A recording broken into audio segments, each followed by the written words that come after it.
అమ్మా అమ్మా, నేను ఆఫీస్కి వెళ్తున్నాను, నాకు కాస్త బ్యాగ్ని ఇవ్వండి. ఇదిగోండి మీ బ్యాగ్. నేను నీకు ఎన్నిసార్లు చెప్పాను, నేను ఆఫీస్కి వెళ్తున్నప్పుడు నీ మొహాన్ని చూడకూడదని చెప్పానా లేదా? అర్థం కాలేదా? సరిపోయింది, ఈరోజంతా సంకనాకపోయింది. అమ్మా అమ్మా, మీరెక్కడున్నారు? ఏమైంది బాబు, ఎందుకు అరుస్తున్నావు? నేను నీతో ఎన్నిసార్లు చెప్పాను, నేను ఆఫీస్కి వెళ్ళేటప్పుడు ఈ చెత్త మొహం నాకు కనిపించకూడదని చెప్పానా లేదా? ఆ రోజంతా సంకనాగుతుందని. క్షేమంగా వెళ్ళి లాభంగా ఇంటికి రాయి, ఓకే? లోపలికి పోవే. రా రా. నీకు చెబితే అర్థం కాదా? ఎన్నిసార్లు చెప్పాలి? నా కొడుకు ఆఫీస్కి వెళ్ళేటప్పుడు ఎదురు రావదని నీకు ఎన్నిసార్లు చెప్పాలి? నీ రూమ్లో ఉండొచ్చు కదా? మా చుట్టూనే తిరుగుతున్నావు? మా ఇల్లు వదిలేసి నువ్వు ఎక్కడికైనా పోవచ్చు కదా? ఇదెందుకమ్మా వెళ్తుంది? మన రాత కొద్ది దొరికింది కదా ఇది. వాళ్ళ ఇంటి నుంచి ఉట్టు చెల్తోనే కదా వచ్చింది. పిల్లలకైనా యోగం కూడా లేదు దీనికి. ఛీ, ఎందుకు పనికిరావు? నా కొడుకు గోపాల్ని పెళ్లి చేసుకుంటే ఎంతమంది పిల్లలు వచ్చారో తెలుసా నీకు? మీ నాన్న అమాయకత్వం చూసి నేను మోసపోయాను. దానికే నిన్ను కోడలుగా తీసుకొచ్చాను. పా వెళ్ళి పంచోడు.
ఇందులోనే తనకు షాక్ తగిలిందా? అవును సార్. దినేష్, చెప్పండి సార్. దీన్ని ఫారెన్సిక్ డిపార్ట్మెంట్ పంపించండి. Okay sir.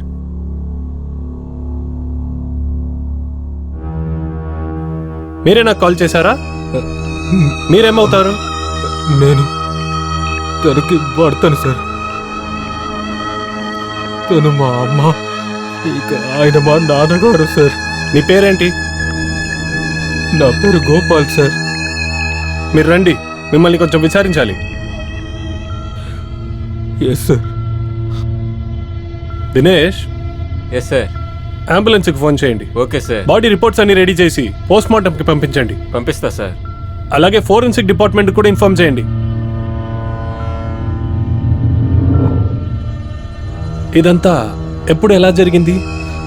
సార్, నేను ఎప్పట్లోనే ఆఫీస్కి వెళ్ళి ఈవినింగ్ వచ్చాను. నేను వాష్రూమ్కి వెళ్ళాను. నాన్నగారు కూడా ఎప్పట్లానే ఈవినింగ్ వాకింగ్కి వెళ్ళొచ్చారు. అమ్మ అమ్మ కిచెన్లో టీ వేస్తూ ఉన్నారు.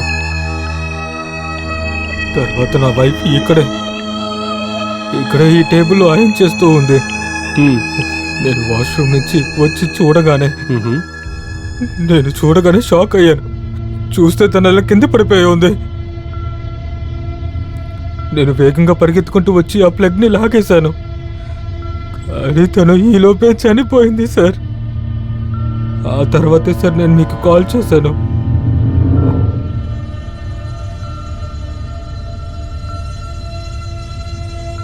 ఇక చూడండి, పోస్ట్మార్టం పూర్తయిన తర్వాత మీరు మిగతా కార్యాలు చేయడం ప్రారంభించవచ్చు. కొంచెం ధైర్యంగా ఉండండి. రిపోర్ట్ తీసుకోవడానికి మీరు పోలీస్ స్టేషన్ రావాల్సి ఉంటుంది. ధైర్యంగా ఉండండి. దినేష్, ఇన్ఫార్మ్ చేశారా? సార్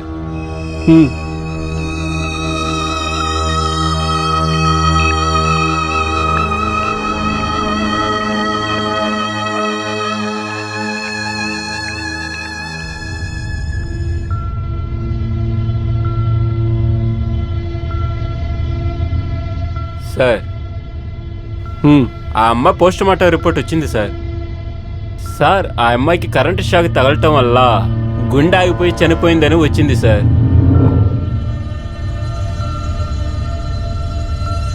దినేష్, చెప్పండి సార్. మనం ఆ ఇంటికి వెళ్ళినప్పుడే ఒకటి గమనించాను. ఆ ఐరన్ బాక్స్ వైర్ చూస్తే అది 2 మీటర్ల లెంత్ ఉన్నట్టుంది. ఆ స్విచ్ బోర్డ్ నుండి టేబుల్ కూడా దాదాపు 2 మీటర్ల దూరంగా ఉంది. దీని ప్రకారం చూస్తే ఎలా అమ్మాయి ఆ ఐరన్ బాక్స్ నుంచి షాక్ తగిలి చనిపోయిండొచ్చు అంటావు దినేష్?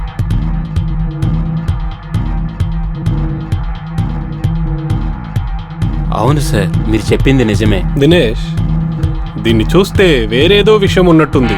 ఇప్పుడు ఖచ్చితంగా చెప్పలేము. అవును సార్. నమస్కారం సార్. నమస్తే సార్. నేను ప్రియా వాళ్ళ నాన్ని. సార్, నా కూతురికి ఏమైంది సార్? నా కూతురికి ఏమైందో చెప్పండి సార్. ప్లీజ్ ప్రశాంతంగా ఉండండి. ప్రశాంతంగా ఉండండి. ముందు కూర్చోండి. మంచినీళ్ళు తాగండి.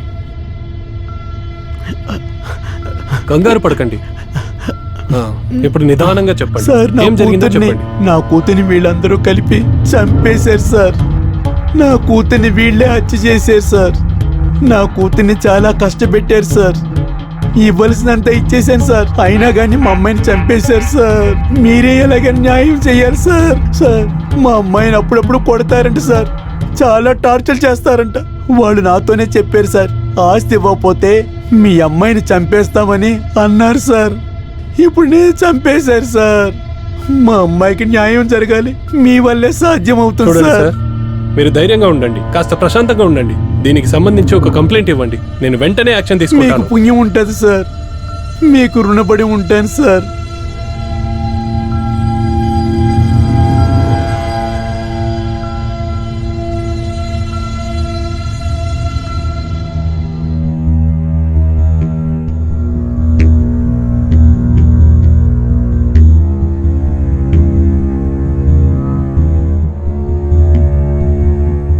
సార్, ఆ అమ్మాయి ఫారెన్సిక్ రిపోర్ట్ వచ్చింది సార్.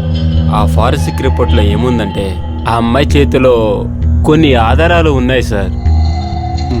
అలాగా? దినేష్, చెప్పండి సార్. సుమన్ నాన్నగారు ఇచ్చిన కంప్లైంట్ ఎఫ్ఐఆర్ కాపీ, ఈ ఫోరెన్సిక్ రిపోర్ట్ వీటిని పెట్టుకొని మనం గోపాల్ని ఇంకా ఇన్వెస్టిగేట్ చేద్దాం. అలాగే సార్. వెళ్ళి ఆ గోపాల్ని తీసుకురా.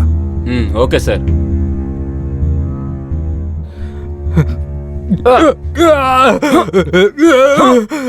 అమ్మాయి చేతి వంట తిని బాగా ఉల్లి పెంచావా? చెప్పరా? చెప్పు. సార్ నాకు తెలియదు సార్. రేయ్, ఎందుకురా నీ భార్యని చంపావు? సార్ నేను చేయలేదు సార్.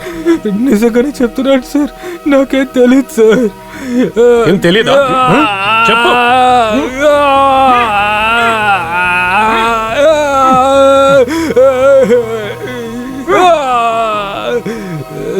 మర్యాదగా నిజం చెప్పు. ఎందుకు చంపావురా? ఎన్నిసార్లు సార్ మీకు కానీ చెప్పాలి? ఫారెన్సిక్ రిపోర్ట్ లో ఏముందంటే నీ భార్య సుమన్ చేతుల పైన మీరు తన్ని హింసించిన ఆధారాలు దొరికాయి. ఇంకా సుమన్ నాన్నగారు ఇక్కడికి వచ్చి అంతా చెప్పేశారు. మీరు కట్నం కోసం తనని ఎంత టార్చర్ పెట్టారని. ఇంకా మీ డాక్టర్ ఉన్నాడు కదా అభిషేక్ ప్రసాద్, వాడు కూడా అంత నిజం కక్కేశాడు. నీ భార్య దగ్గర ఏం తక్కువ లేకుండే, అంత నీ దగ్గరే. ట్రీట్మెంట్ నువ్వే తీసుకుంటుండే, తన కాదు. చక్కగా నిజం చెప్పావంటే మా దెబ్బలు తినకుండా బతుకుతావు.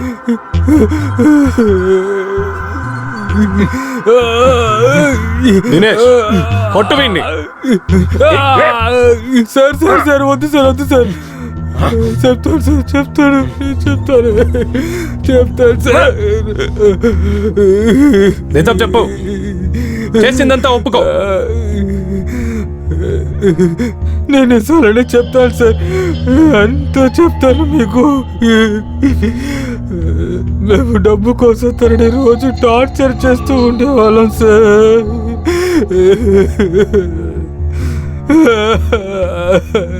తర్వాత తన నాన్నగారి దగ్గర నుంచి చాలా డబ్బులు తీసుకున్నాడు సార్. ఈసారి వాళ్ళ నాన్నగారు మాకు అసలు డబ్బుల్ని పంపించలేదు.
పోవే.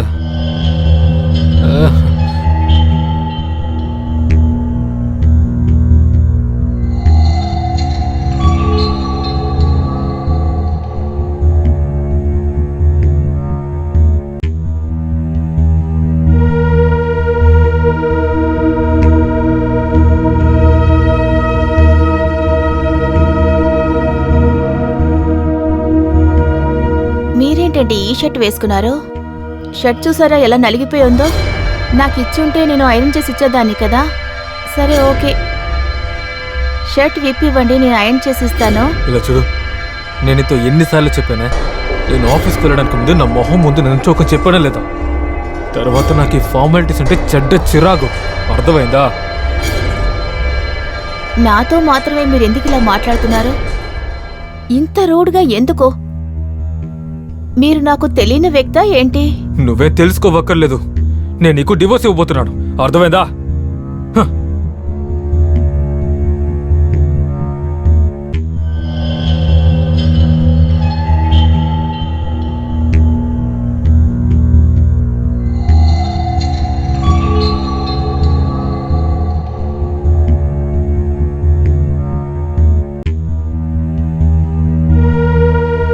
ఏరా గోపాల్, చెప్పండి నాన్న. నువ్వు కోడల దగ్గర డబ్బులేమైనా అడిగి గొడవ పెట్టుకున్నావు ఏంటి? నాన్న, అది ఏంటంటే మాట్లాడాను, కానీ ఏవి సరిగ్గా రాలేదు. ఏమి కాదనిందా? వీడి వల్ల ఏమీ కాదు, నేనే తన్ని పిలిచి అడుగుతాను. అలాగే పిలు.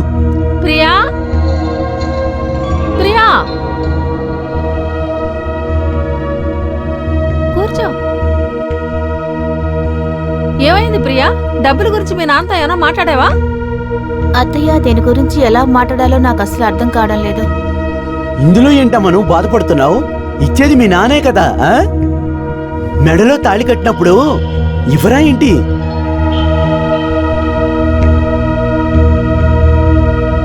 కానీ మావయ్య గారు ఇంతకు ముందంతా మనం అడిగినప్పుడల్లా డబ్బు ఇస్తూ ఉన్నారు కదా. నన్ను మళ్ళీ మళ్ళీ వాళ్ళని ఎలా అడగమంటారు? మీ నాన్న కానుకలేం గొప్పగా ఇచ్చేలేదులే. మాలాంటి అత్తమావులు నీకెక్కడైనా దొరుకుతారా? ఇప్పుడు అర్జెంటుగా డబ్బులు అవసరం అవుతున్నాయి, ఆ మాత్రం కూడా ఇవ్వలేరా? అత్తయ్య గారు, ఖచ్చితంగా మా నాన్నగారి దగ్గర డబ్బు లేదు. సరే, డబ్బు ఇల్లుంది కదా, ఇవ్వాలనుకుంటే ఇల్లు అమ్మి కూడా ఇవ్వచ్చు కదా. మ్మ్. ఇల్లు అమ్మేస్తే మా నాన్నగారు ఎలా బ్రతుకుతారు? అలాగా? మీ నాన్నగారిని తెలుసుకుని అంత దిగులు పడుతున్నావా? ఓ పంచే, నువ్వు మీ నాన్నగారికి బయలుదేరు పో. ఎందుకండి మీరు ఇలా మాట్లాడుతున్నారు? నేను మీ భార్యని. ఏంటి భార్య? మీ అయ్యే మమ్మల్ని ఎర్రి పుష్పాలను చేసి మోసం చేశాడు. మీ బాబు ఒక్క రూపాయి కన్నా కట్నం ఇవ్వలేదు. నేను చెప్పింది బాగా ఇను. నువ్వు ఈ ఇంట్లో సంతోషంగా ఉండాలంటే వెళ్ళి డబ్బులు తీసుకునిరా, లేదంటే ఆయనతోనే కాపురం చేయి. అర్థమైందా? మీరు కూడా నేను చెప్పినట్టు వినండి. నేను ఈ ఇంటికి కోడలిగా వచ్చాను, కోడలిగానే పోతాను. మ్మ్. విన్నావా? సినిమా డైలాగులు కొట్టుకో. చూసారా నాన్న దీన్ని? ఆ? నీ పొగరు చాలా ఎక్కువైంది. రావే, నీ పొగరుని అంచుతాను. రా రా. చూసారా ఎంత పవర్గా మాట్లాడుతుందో? చూసావా ఎలా మాట్లాడుతుందో? చూడు. రావే. ఏయ్. చూడు. ఏయ్.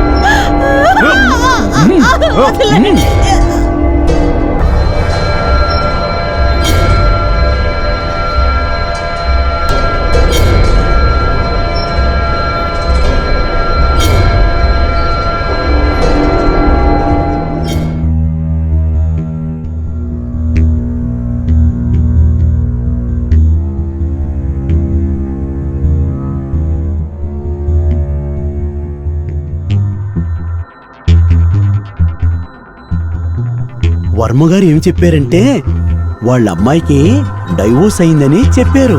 మ్మ్. ఎవరైనా అబ్బాయి ఉంటే కట్న కానుకలు ఎంతైతే అంత ఇస్తానన్నారు.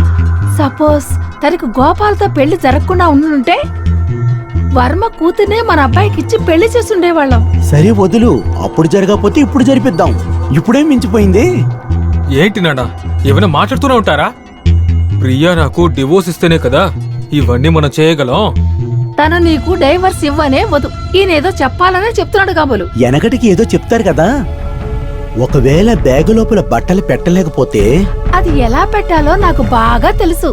కాదు, ఆ బట్టలు బ్యాగు లోపల ఉంటే ఎప్పుడూ మంచిది. ఏంటి నాన్న మీరు బట్టలు బ్యాగు అని? మీరు అసలు ఏం మాట్లాడుతున్నారు? నాకు ఇరిటేషన్ తెప్పిస్తున్నారు. నీ పైన నాకు చాలా సందేహంగా ఉందిరా, నువ్వు నాకు పుట్టేవో లేదో అని. వీడు మీకే పుట్టాడు 100%. ఒరే పిచ్చనా కొడుకా, కోడల్ని నీ నుంచి దూరం చేయడానికి నేను మాట్లాడుతున్నాను. అరే నా అయ్యా, ప్రియా నాకు డివోర్స్ ఇస్తేనే ఈ పనులని మనం చేయగలం. ఒరే పిచ్చవాడా, నా కోడల్ని ఈ లోకం నుంచి పంపుదామని మాట్లాడుతున్నా. అదేలా నాన్న? చెప్తా. ఏంటంటే కోడలు ఇస్త్రీ చేస్తూ ఉంటుంది, అప్పుడు దానికి షాక్ కొడుతుంది, దానివల్ల అది చచ్చిపోతుంది. ఆ ఇలాగే చేద్దాం. పాము చస్తుంది, మనకు పట్టిన పీడ విరగడవుతుంది. ఆ, కరెక్ట్ గానే చెప్తున్నా నానోయ్. నువ్వు చెప్పింది సరిగ్గానే ఉంది.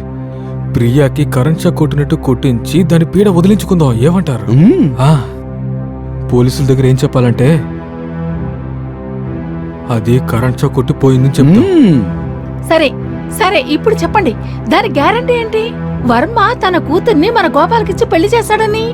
100% తప్పకుండా చేస్తాడు. ఇది వేరే విషయం.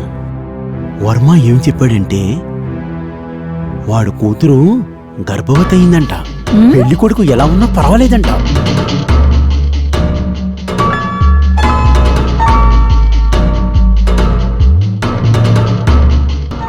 కోడలా, నువ్వు త్వరగా వెళ్ళి దేవుని చూడబోతున్నావు. ఏంటంటే నీకు చివరి కోరిక ఏదైనా ఉంటే నా దగ్గర చెప్పకూడదు. ఏంటే అది మేమందరూ అదేంటంటే నువ్వు ఇక్కడ ఉన్న వలన మాకేది మంచి జరగటం లేదు. నువ్వు ఇక్కడి నుంచి వెళ్ళావంటే ఒక లెటర్ తగులుతుంది. మా కోసం మాకు కొంచెం చేసి పెట్టమా?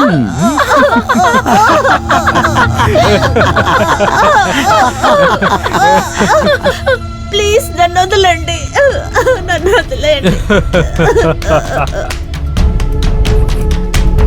దయచేసి నన్ను నన్నేమి చేయకండి. చేయలే పట్టుకోరా ప్లీజ్ నన్నేమి చేయకండి. వదలండి.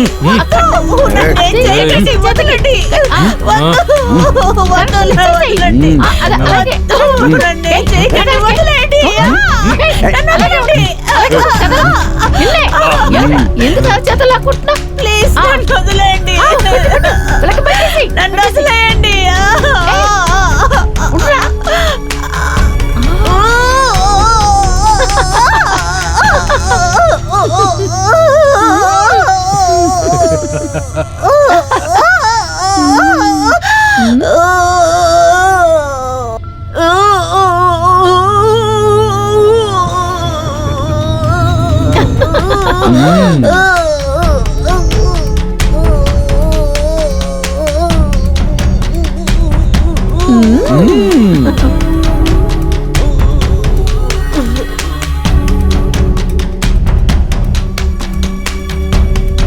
ఇలాగే సార్ మేమందరం కలిపి తనని చంపేశాం. తనని చంపేశాం సార్.